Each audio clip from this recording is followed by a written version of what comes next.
بسم اللہ الرحمن الرحیم۔ السلام علیکم۔ سٹوری پوائنٹ پہ خوش آمدید۔ بابا ٹرانسپورٹر تھے، ان کی بسیں چلتی تھی۔ یہ کاروبار انہوں نے بڑی محنت سے جمایا تھا۔ منافع جمع کرتے اور جب روپیہ جمع ہو جاتا تو بسیں خرید لیتے۔ منافع سے بس ضرورت کے مطابق ہی رقم نکالتے۔ نہایت کفایت شاری سے کام لیتے تھے، حتیٰ کہ اپنی ذات پر بھی بہت کنجوسی سے خرچ کرتے تھے۔ تبھی والدہ کہتی تھیں، یاقوت کہ بابا تم کیوں اتنی کنجوسی کرتے ہو؟ گھر کا خرچہ پورا دیتے ہیں لیکن اپنی ذات پر خرچ نہیں کرتے ہو، اور اللہ نے ہمیں اتنا کس لیے دیا ہے؟ نئے جوتے کپڑے بنوا لو۔ جواب دیتے، میں نے پائی پائی جوڑ کر آج 5 بسیں خرید لی ہیں، جب تک 10 نہ کر لوں یوں ہی کفایت شاری سے کام لینا ہوگا۔ جانتی ہو کہ آگے زمانہ کس قدر مہنگائی کا آنے والا ہے۔ سفید پوشی کا بھرم رکھنا بھی ہماری اولاد کے لیے دوبر ہو جائے گا، تو کیوں نہ ابھی سے اپنے بچوں کے اچھے مستقبل کے لیے منصوبہ بندی کر لوں۔ میں نے 0 سے کاروبار شروع کیا، بچوں کو وہ عذاب نہ سہنے پڑے جو ہم نے دیکھے ہیں۔ ہمارے یاقوت خان کو ایک چلتا ہوا کاروبار اس کے باپ کے سے ورثے میں ملے گا۔ والد صاحب نے ڈرائیوری سے اپنے کریئر کا آغاز کیا تھا۔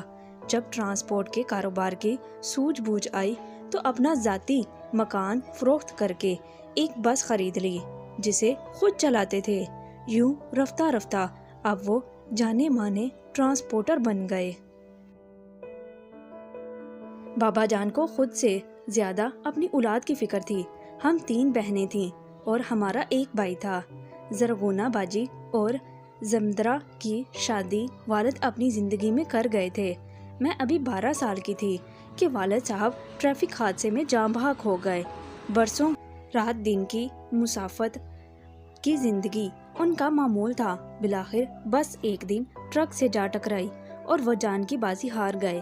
حادثے کے وقت میرے اکلوتے بھائی کی عمر 18 سال تھی،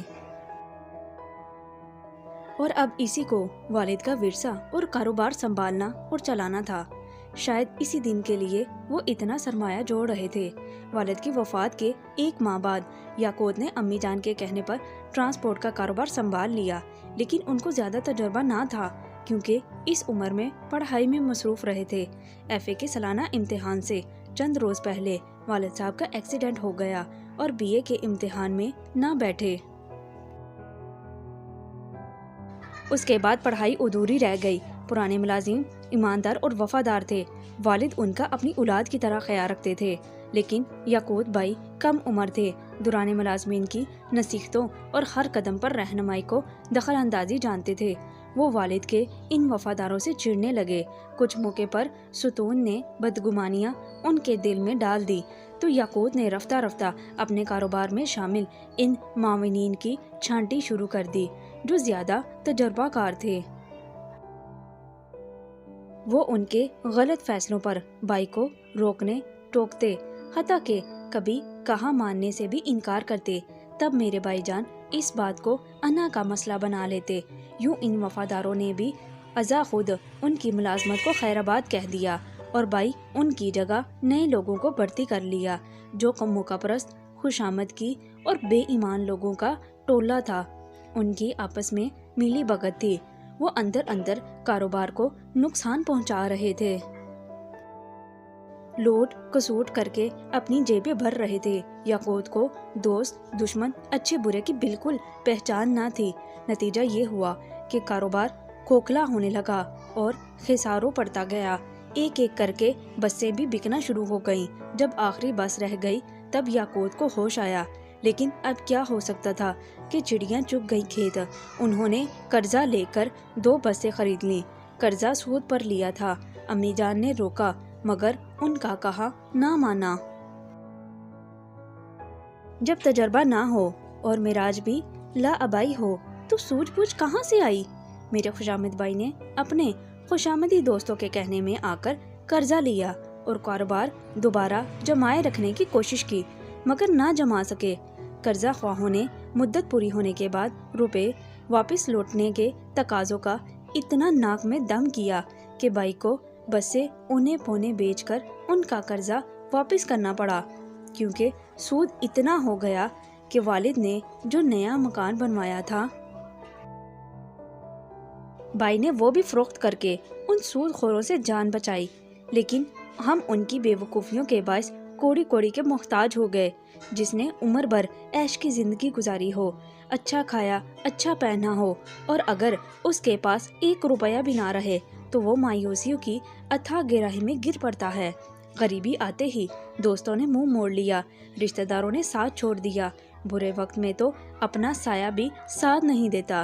یہ بے وفا دنیا کیا ساتھ دیتی؟ والدہ اور میں بھائی کو سمجھاتی تھی کہ اب نوکری کر کے کوئی چھوٹا موٹا کام کر لو، اور نہیں تو اپنے والد کے ٹرانسپورٹر دوستوں میں سے کسی سے کہہ سن کر ان کی کمپنی میں ملازم ہو جاؤ، 2 وقت کی روٹی تو چلے گی، اب تو گھر بھی کرائے کا ہے۔ والدہ نے بہت مجبور کیا کہ محنت مزدوری کرو، مگر بھائی کچھ کر سکے۔ وہ ملازمت کا کہہ کر گھر سے غائب رہنے لگے۔ کئی دن بعد آئے، میلے کپڑے اور ہنستا حال۔ والدہ پریشان ہو گئی کہ یہ کہاں جاتا ہے۔ صحت بھی گرتی جاتی تھی، رنگت سیاہ، ہونٹ کالے اور آنکھیں سرخ اور کبھی زرد ہوتی تھی۔ والدہ کو شک گزرا کہیں نشہ نہ کرنے لگ گیا ہو۔ چھان بین کی تو پتہ چلا کہ جواریوں کے ڈیرے پر جاتا ہے، جہاں 2-4 دن گزارا کر کے آ جاتا ہے۔ والدہ کے پاس جو رہا سہا زیور تھا وہ بھی بائی کی نظر ہو گیا۔ ایک روز بائی کو ڈھونڈنے نکلے تو قریبی قبرستان کی دیوار تلے پڑا ہوا پایا۔ ہمسایہ لڑکوں کو ساتھ لے گئے۔ اس نے چند راہگیروں کی مدد سے اٹھا کر تانگے میں سوار کرایا اور گھر لائے۔ وہ رات والدہ کی بیٹے کے سرہانے جا کر گزری۔ چند دنوں بعد پھر غائب ہو گئے۔ والدہ پھر ڈھونڈنے نکلی۔ اب بار بار یہی ہونے لگا۔ محلے والوں نے کہا کہ یہ قبرستان میں جاتا ہے، لگتا ہے اس پر آسیب کا سایہ ہے، کوئی بد روح پیچھے لگ گئی ہے، وہی اس کو وہاں لے جاتی ہے۔